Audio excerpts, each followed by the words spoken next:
La première direction, c'est la République démocratique du Congo. Le M23 rejette le cessez-le-feu annoncé à Luanda, en Angola.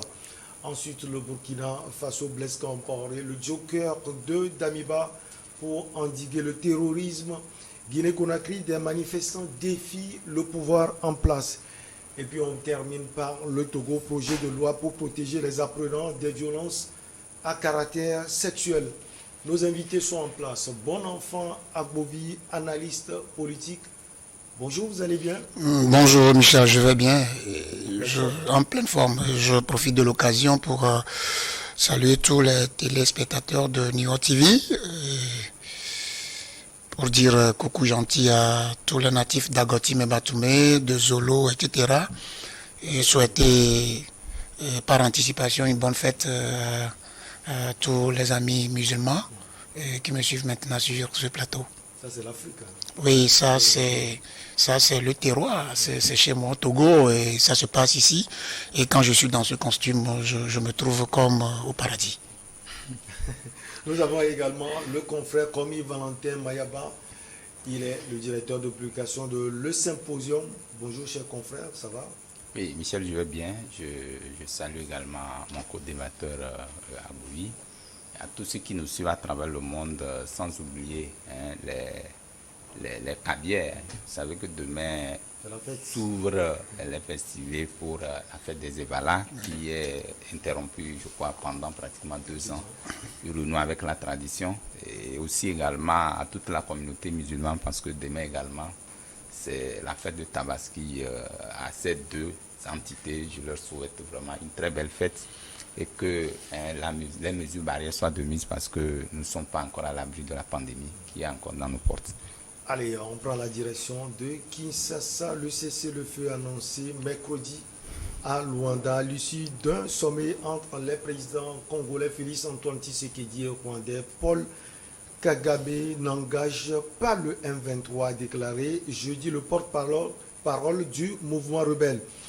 Nous sommes des Congolais, pas des Rwandais. S'il y a cessez-le-feu, cela ne peut être qu'entre nous et le gouvernement congolais, a indiqué Willy Ngoma, le porte-parole du M23 mouvement, dont la résurgence dans l'est de la République démocratique du Congo a provoqué des tensions entre Kigali et Kinshasa, comme Valentin Mayaba. Oui, ces accords étaient signés à Luanda. Tout le monde a apprécié cela. Le M23 parle maintenant, les accords n'engagent pas le mouvement. Oui, on dit souvent que les accords n'engagent que des signataires. C'est ce que nous sommes en train de voir en RDC. Vous savez, depuis longtemps que ce mouvement rebelle qui était dénudé, je crois, depuis 2013, ils ont été déçus et que tout récemment, ils ont pris quand même les armes pour réclamer quand même ce qui leur devait. Et aujourd'hui, je crois que Tshisekedi, entre-temps, avait accusé Paul Kagame d'être derrière ces rebelles pour pouvoir attiser tout ce que nous connaissons comme tension dans le nord du Kivu. Et je crois que aujourd'hui, ce que nous pouvons constater, c'est que les gens ont compris, ou les gens estimaient en tant que toutes ces tensions qui existaient dans ce pays-là étaient de Rwanda, enfin de Paul Kagame, étaient nées ces tensions, même quand vous voyez les déclarations qu'avait en temps donné Tshisekedi pour que au moins une force qui puisse agir dans le nord de la République démocratique du Congo pour freiner l'élan de ces représailles. Ils ont exclu, il avait exclu même, je crois, que toutes les forces pouvaient y être, sauf je crois les forces rwandaises, parce qu'il accusait justement ces forces d'être derrière ces rebelles-là. Aujourd'hui, il y a un accord qui a été signé entre Kigali et Luanda. Je ne pense pas visiblement qu'on est à l'abri justement de ces tensions-là. Parce que ce que demandent les rebelles, c'est vrai qu'il peut y avoir une main derrière, mais il faut une discussion franche avec ces rebelles-là pour voir de quoi il s'agit. Ils l'ont dit quand vous voyez déjà dans dans le communiqué ou dans l'annonce faite par le représentant de ces forces M23, ils ont dit non, qu'ils ne sont pas des Rwandais, ils sont des Congolais. Et donc, s'il doit y avoir discussion, c'est avec ces forces justement, il faut discuter. Maintenant, visiblement, nous voyons que mis tout le terreau devant, autre côté de Kigali, pour dire que c'est eux qui attisent tout ce qui est en train de se passer. C'est vrai que ça peut apaiser les tensions, mais les forces en présence comme le M23 devaient être associées lors de ces pour parler là, pour véritablement trouver raison ou donner raison à toutes les spéculations qui entourent toutes ces exactions qui sont commises dans le nord de la République démocratique du Congo. Et puis, les M23, ils sont en majorité des Tutsis. Les Tutsis, c'est des gens, c'est entre-temps laissés pour compte. Et qu'aujourd'hui, ils réclament ce qu'ils leur donnent. Donc, c'est quoi ils disent? Ils demandent au moins que le gouvernement quand même fasse l'effort de leur quand même restaurer certaines faveurs. Mais si vous outrepassez ces forces-là que vous voyez visiblement sur le territoire et sur le terrain et que vous dites non, que ce n'est pas eux, que c'est quelqu'un qui est derrière, je ne pense pas qu'on peut enterrer cette hache de guerre. Mais bon, on attend de voir avec tout ce qu'on a connu, je crois, jeudi dernier, hier, avec l'attaque des forces armées de la République démocratique du Congo, et ils s'accusent mutuellement, puisque eux, ils disent non que c'est M23 qui les a attaqués, M23 dit non que c'est... Donc c'est plutôt qui ont attaqué. Justement, donc tout ça là, je ne sais pas comment on va gérer la situation dans le nord de la République démocratique du Congo, mais moi, à mon avis, il faut quand même inclure toutes les forces en présence pour que cette discussion-là ne soit pas orientée d'un seul camp. Aujourd'hui, nous avons condamné, ou la plupart de l'opinion a condamné le Rwanda d'être derrière les forces là. Si aujourd'hui, il y a un accord qui semble être signé sous l'égide du président, voilà, donc, et que lui aussi sort pour dire qu'il y a une satisfaction parce que les deux sont entendus, et qu'au lendemain, on assiste encore à des représailles. Je crois qu'il y a question... Il y a question à remettre en cause pour pouvoir donner effectivement discussion à toutes les forces, à tous ceux-là qui sont concernés directement. Donc le gouvernement de Tshisekedi doit discuter avec le M23 pour quand même répondre, pour pouvoir finir avec les forces qui sont en train de... Enfin, avec toutes les forces qui sont en train d'exercer dans le nord de ce pays-là. Bon enfant, Bovi, il y a une phrase qui retient mon attention. Nous sommes des Congolais, pas des Rwandais. S'il y a un cessez-le-feu, cela ne peut être qu'entre nous et le gouvernement congolais. Alors cette déclaration de Willy Ngoma vient contredire carrément la déclaration, bien les déclarations du président Félix Antoine Tshisekedi. Bien joué. Ce sont les Rwandais qui les attaquent. Bien joué, parce que, comme le confrère l'a dit tout à l'heure, vous ne pouvez pas décider de nous quand nous ne sommes pas là. Oui. Parce que nous avons les armes, nous réclamons quelque chose. Vous savez, les Tutsis sont minoritaires, oui, et qu'ils ne réclament que qu'on les réintègre soit dans l'armée, etc. Mais qu'on refuse. Vous savez qu'en 2013, quand ils étaient battus, il y avait des tractations qui ont fait qu'on va reprendre les négociations. Les négociations étaient restées lettres mortes jusqu'à ce qu'ils ne reprennent les armes.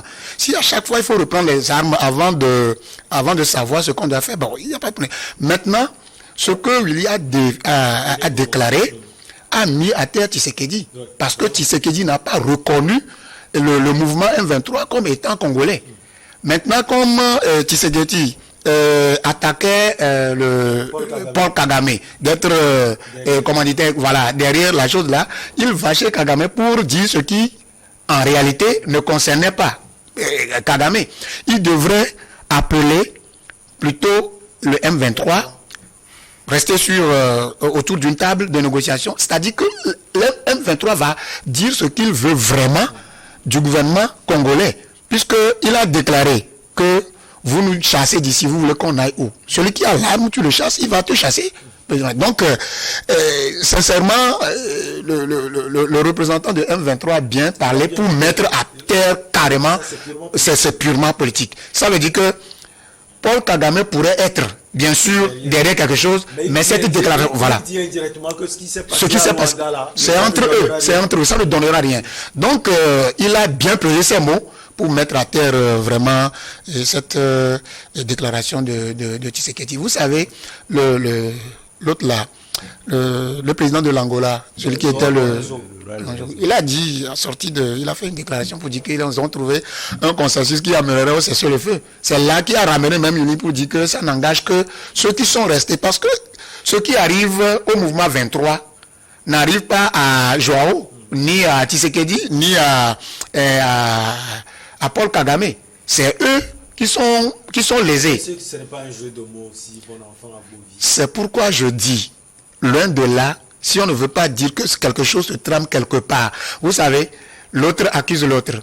L'autre aussi accuse l'autre. Maintenant, M23 vient mettre tout le monde pour dire que ce que vous avez dit, sans nous, c'est nous qui allons exprimer ce que nous voulons, et nous voulons quelque chose. Nous sommes des Congolais, nous demeurons Congolais. Il faut que nos droits soient respectés. Mais quand deux personnes s'asseyent, et ils prennent pour discuter de nos histoires, on n'est pas d'accord. Et je crois que le jeu là a été politiquement bien fait au niveau de Winnie. Alors, est-ce qu'on peut peut-être attendre, c'est une analyse comme Valentin Mayaba, une autre rencontre à Luanda où toutes les parties seront là, y compris le mouvement 23? Non, je pense que ce serait la meilleure formule. Voilà. Ce serait la meilleure formule parce que tout ce qui a été tramé derrière Kagame, enfin oui, derrière Kagame, comme quoi c'est lui qui soutient le M23, c'est comme nous voyons par exemple, Tshisekedi prendrait ou a pris le M23 comme étant des marionnettes. C'est-à-dire que c'est Paul Kagame qui est en train de les télécharger et tout ce que. Alors que, au fait, ils ont une réclamation qui est légitime. Que Paul et que Tshisekedi sous-estiment, pensant que c'est quelqu'un qui est derrière qui les antive. Actuellement, ils sont allés signer un accord, un cessez-le-feu. Maintenant, est-ce que ce dont il est question est enterré comme hache de guerre? La hache de guerre n'est pas encore enterrée. Je crois bien que c'est ça, les préjugés qu'on porte sur certaines actions que mènent les mouvements, ça crée justement des problèmes. Parce que quand vous avez en face... Pour vous, le prisme là n'est pas vérifié. Non. Paul Kagame ne serait pas derrière le mouvement. Non, même s'il serait derrière, ce n'est pas de façon visuelle. C'est-à-dire que vous avez les acteurs clés, c'est-à-dire les personnes concernées qui réclament. Ils sont sur le terrain. Qu'est-ce qui empêche justement de discuter avec ce mouvement-là? Il n'y a rien. Eux-mêmes vont dire, et après même, ce serait même la première discussion. Il fallait d'abord entamer cette discussion avec le M23 avant de penser à une éventuelle main derrière ce mouvement pour pouvoir voir comment il faut coordonner les deux. Donc moi-même, j'estime que avec cet accord qui a été signé, ne sera de nul effet. Il faut forcément reprendre les discussions avec le M23 d'abord. Ce n'est même pas les trois. Il faut que Tshisekedi discute avec le M23, connaisse ses aspirations et avant d'engager, s'il le faut, peut-être de mettre l'ensemble. Peut-être qu'au moment des discussions, il y aurait quand même des fondamentaux, enfin il y aurait des choses que le M23 va révéler qui va attirer l'attention de Kinshasa par rapport à certain nombre d'actes qu'il faut poser pour une sortie de crise. Parce que on ne peut pas, il est aussi difficile qu'on dise que non, vous êtes là, vous êtes en train de... Ça se passe partout. Quand on dit... Par exemple, un mouvement soit pour dire non, que peut-être c'est politique, c'est téléguidé par un politique, c'était... Non. Ça, tout le monde peut le dire. Tout le monde le peut. Voilà, c'est à quoi nous sommes en train d'assister. Il faut avancer les preuves surtout. Justement, il n'y a pas de preuves matérielles. La preuve, c'est que 2 Rwandais ont été quand même pris. Oui, bon, justement, il peut y avoir des infiltrations. Il n'y a pas de problème. Il peut y avoir des infiltrations. Parce que pas que 2 Rwandais ont été pris parce que c'est tout le Rwanda qui est derrière le mouvement. Il faut quand même dire. C'est comme ici, on peut avoir un mouvement peut-être infiltré 2 Béninois dedans. On ne peut pas dire que c'est les Béninois qui sont derrière le mouvement. Donc, en tout état de cause, moi j'estime que Tshisekedi doit repenser à une formule de discussion pour que au moins qu'on rencontre immédiatement, qu'on rencontre, je crois, le M23 pour connaître véritablement de quoi il s'agit. Ce dont ils réclament, ce n'est pas une chose miraculeuse. C'est des gens qui ont été lésés depuis un moment. Ils veulent une réintégration. Ils veulent quand même un certain nombre d'avantages. Bon, ça peut se discuter et peut-être ne pas les laisser au carreau. Ça ne va pas donner quand même un apaisement. Aujourd'hui, je pense qu'il est temps que Tshisekedi, surtout qu'il y a des échéances qui s'approchent, qu'il utilise quand même des bonnes armes, qu'ils prennent des bonnes armes pour pouvoir quand même sorti de cette situation-là qui n'arrange pas la RD Congo. Alors, le président congolais, Joao Lorenzo, a encore du boulot à faire. Peut-être discuter, pousser Kinshasa et le M23 à discuter. Ou pourquoi pas intégrer également Kigali. Oui, bien sûr, parce que moi je prends toujours la déclaration du Willy. Ça doit interpeller le président angolais. Parce que on ne peut pas discuter de moi sans moi. C'est-à-dire que c'est moi qui dois parler de ce qui ne va pas chez moi. Donc, une autre rencontre est possible. Puisque déjà la volonté est affichée. La volonté est affichée. Voilà, Kagame, qui n'était pas. Avant, ce n'était pas comme ça. Ouais. Avant, ce n'était pas comme ça. Ça veut dire qu'il y a un petit début de dénouement, de crise. Mais tant que Tshisekedi ne va pas vouloir discuter avec le mouvement M23 qui ne réclame que leurs droits légitimes, mais je crois que... Depuis 2013, qu'est-ce qui n'a pas avancé forcément dans les discussions entre Kinshasa et le mouvement 23? Mais en réalité, ce n'est pas que les choses n'ont pas avancé. En 2013, le mouvement 23 a été vaincu. Maintenant, il y avait eu des tractations, même il y avait eu, comment l'appelle-t-on, une assise, et une assise avec, au cours de laquelle on a sorti des décisions qu'on n'avait pas prises en compte, et ça a perduré. C'est ça qui a ramené encore le mouvement 23, croyant qu'on les a oubliés, à reprendre les armes. Au fait, ce qui a été dit dans la feuille de route là, si c'est que le gouvernement congolais, le gouvernement congolais est là seulement pour accuser Kagame, même si Kagame est derrière quelque chose, il faut reconnaître, voilà. Maintenant, ce qui a été dit lors de la première assise a trop duré. Les gens sont là, ils connaissent les armes. Vous leur avez dit que on va faire ceci, on va faire ceci. Et c'est resté lettre morte. Ben, ils ne savent que manipuler les armes.